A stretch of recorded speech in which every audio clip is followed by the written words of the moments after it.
ছাত্রছাত্রীদের চরিত্র গঠন একটি দীর্ঘমেয়াদী প্রক্রিয়া যা তাদের সঠিক মূল্যবোধ, আদর্শ এবং আচরণের মাধ্যমে গড়ে ওঠে। একজন আদর্শ ছাত্র হিসেবে নিজেকে তৈরি করতে এবং সমাজ ও জাতির কল্যাণে অবদান রাখতে চরিত্র গঠনের কোনো বিকল্প নেই। ছাত্রছাত্রীদের চরিত্র গঠনের জন্য কার্যকরী কিছু পদক্ষেপ নিচে আলোচনা করা হল।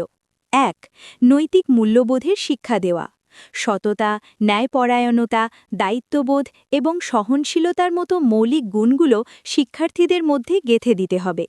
গল্পের মাধ্যমে বা বাস্তব জীবনের উদাহরণ ব্যবহার করে তাদের শেখাতে হবে কেন এই গুণগুলো গুরুত্বপূর্ণ। ২. আদর্শ রোল মডেল হওয়া। শিক্ষক এবং অভিভাবক হলেন ছাত্রছাত্রীদের জন্য সবচেয়ে বড় উদাহরণ। বড়রা যদি নিজেরা সৎ এবং বিনয়ী আচরণ করেন, তবে ছাত্রছাত্রীরাও তা দেখে অনুপ্রাণিত হবে। ৩. শৃঙ্খলা ও নিয়মানুবর্তিতা। ছাত্রজীবনে সময়ের সঠিক ব্যবহার এবং নিয়মের প্রতি শ্রদ্ধাশীল হওয়া অত্যন্ত জরুরি।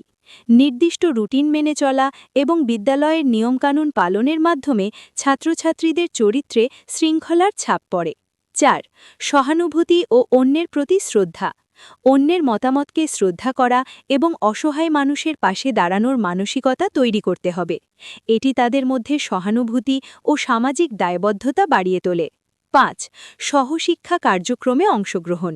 খেলাধুলা, বিতর্ক প্রতিযোগিতা, স্কাউটিং বা সমাজসেবামূলক কাজে অংশগ্রহণের মাধ্যমে নেতৃত্বগুণ, ধৈর্য এবং দলগত কাজের দক্ষতা তৈরি হয়।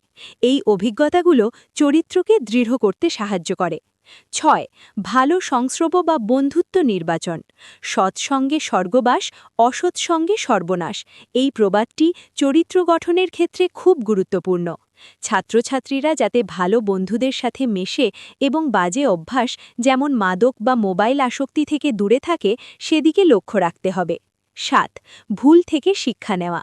ছাত্রছাত্রীরা ভুল করলে তাদের কঠোর শাস্তি না দিয়ে কেন কাজটি ভুল ছিল তা বুঝিয়ে বলতে হবে। নিজের ভুল স্বীকার করার সাহস এবং তা সংশোধন করার মানসিকতা চরিত্র গঠনের একটি বড় অংশ।